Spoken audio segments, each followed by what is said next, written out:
سلام دوستان عزیزم، امیدوارم که حالتون خیلی خیلی خوب باشه. امروز یه انرژی خانی ویژه براتون دارم. شروع میکنیم با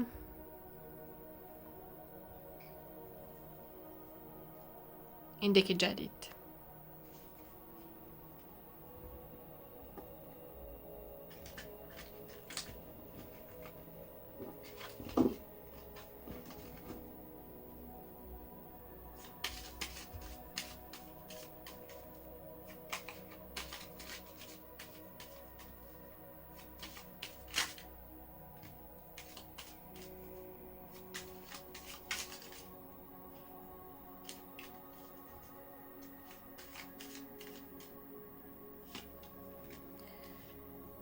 خوب،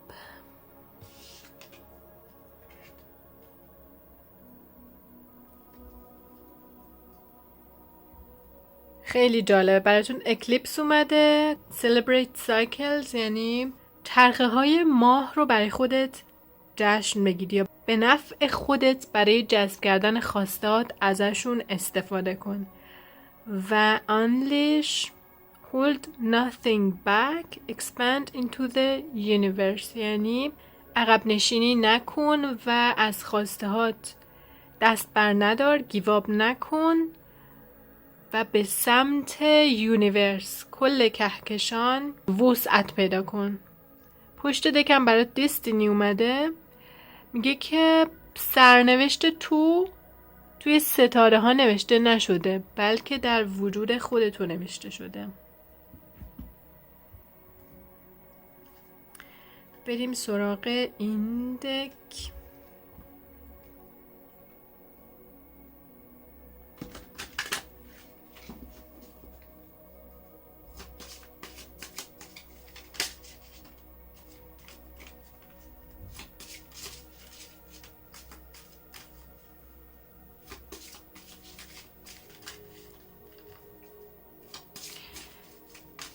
این یه انرژی خانی همگانیه و گروهی براش نذاشتم که انتخاب کنید، بلکه هر پیامی که از راه قلبتون دریافت میشه یعنی اون مخصوص شما بوده.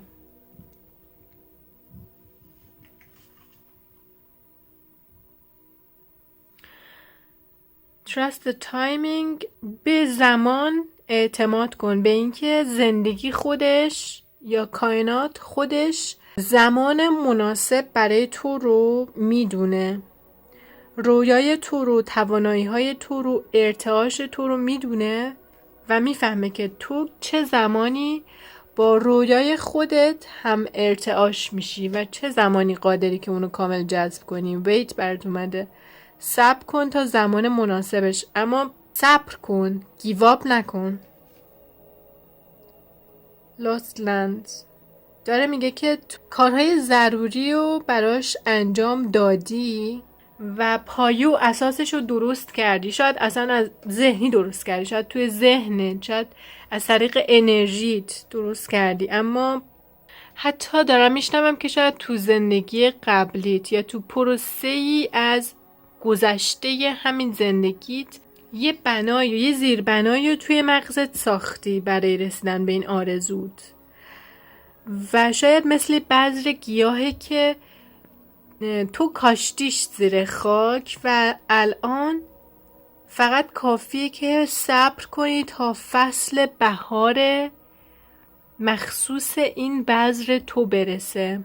داره میگه که تو خواستی، تو مثل همه نیستی، تو مثل همه افراد معمولی نیستی، تو خواستی و شاید این آرزوت هم خواسته. خودت رو یونیک بدون و با حقیقت وجود خودت روبرو شو.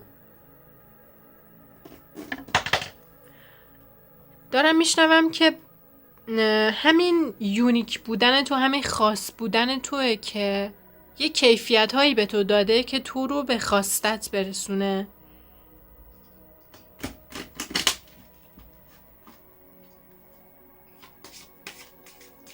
دونی خواسته های ما اول از همه به صورت انرژی به قلب کائنات فرستاده میشه و قبل از اینکه به شکل فیزیکی توی زندگیمون پدیدار بشه از نظر انرژیتیکی به سمت ما جذب میشه.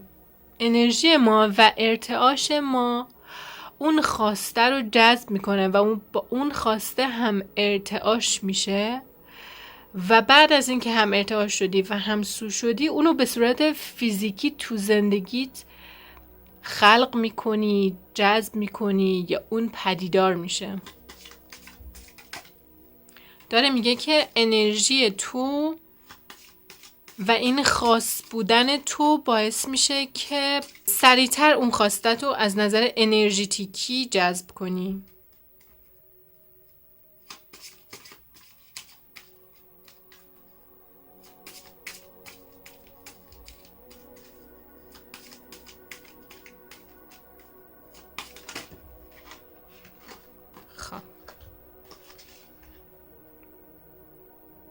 تو موجود جادویی هستی، کسی که میتونه خواستش رو به صورت واضح و شفاف به دنیای فیزیکی جذب کنه. دقیقاً پیامش مثل لاستلنده. سایکلز اند ریتز دوباره بعد سایکلز اومده.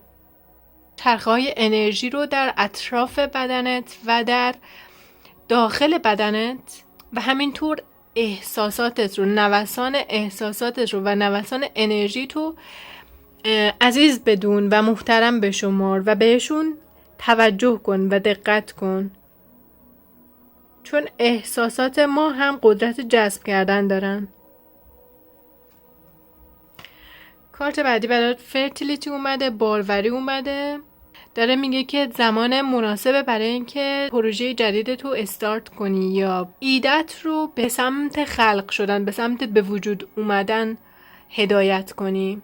ممکنه این ایدت مالی باشه، بیزینسی باشه، ممکنه این پروژت هر چیزی باشه، مهاجرت باشه، بچه دار شدن باشه، ممکنه که تحصیلی باشه. داره بهت میگه که زمان مناسبش برای تو فرا میرسه. گفتم اولا بهار تو خاصه، شاید بهار تو زمستون باشه برای بذر خاص تو.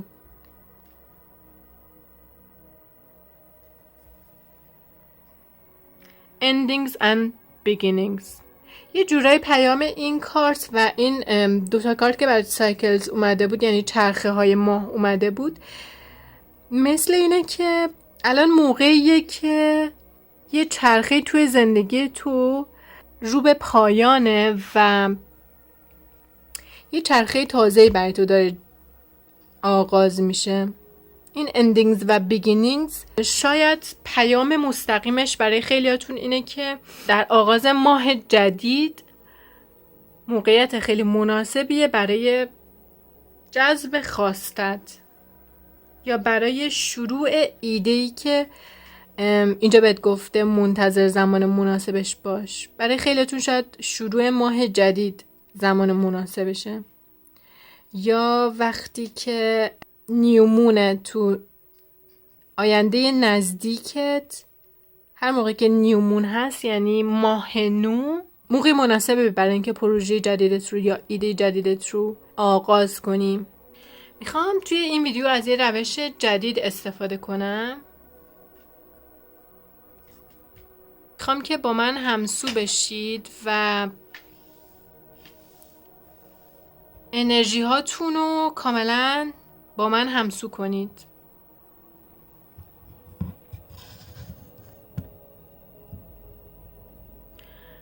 قلبتو باز کن، انرژی رو با من همسو کن و هر پیامی رو که قلبت میگه دریافت کن.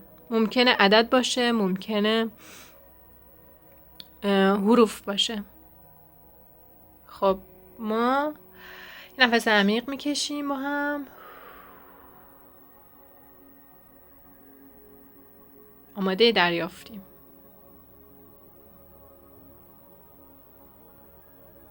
عدد 12 اومد.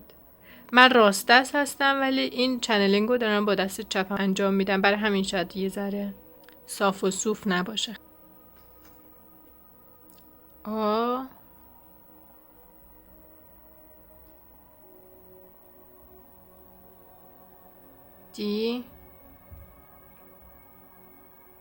دی ماه دارم میشنوم.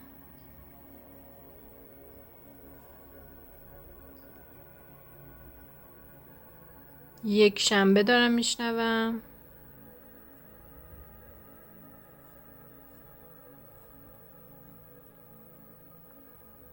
صد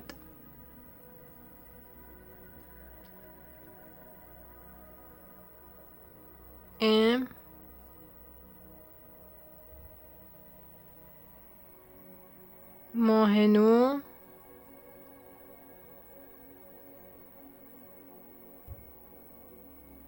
عدد 9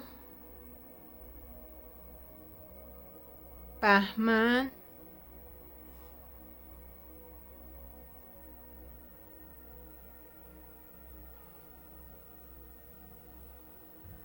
پول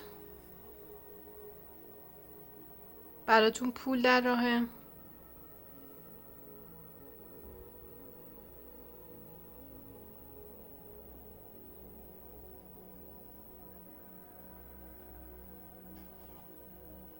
جشن ممکنه جشن تولد باشه یا ممکنه جشن سال جدید میلادی باشه. و 3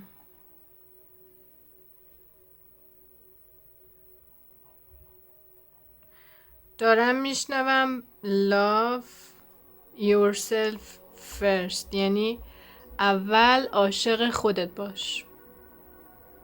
yes.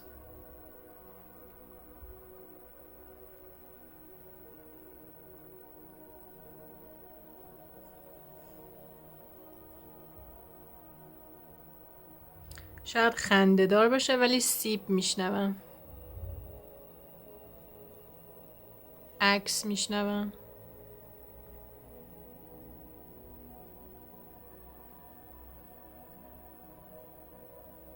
خب فکر میکنم که پیام بیشتری دریافت نمیکنم. فقط اینکه راجع به این love yourself first معنیش اینه که خودت رو اول از همه دوست داشته باش یا خودت رو بیشتر از همه دوست داشته باش. داره میگه که از نقطه‌ای که تو عاشق خودت باشی، از اون نقطه میتونی شارژ بشی و پر باشی و از منبع پر و از منبع عشق میتونی به دیگران هم ببخشی، میتونی دیگران رو هم بدون توقع از عشق خودت بهره مند کنی. خیلی دلم میخواد که نظرتون رو راجع به این سبک انرژی خوانی بدونم. اگه دوست داشته باشید ادامه میدم و دلم میخواد که تو کامنت هم بنویسید که چه چیزی با شما همخونی داشت یا چه چیزی رو دریافت کردید از این پیام ها. تا انرژی خوانی بعدی دوستتون دارم. خداحافظ.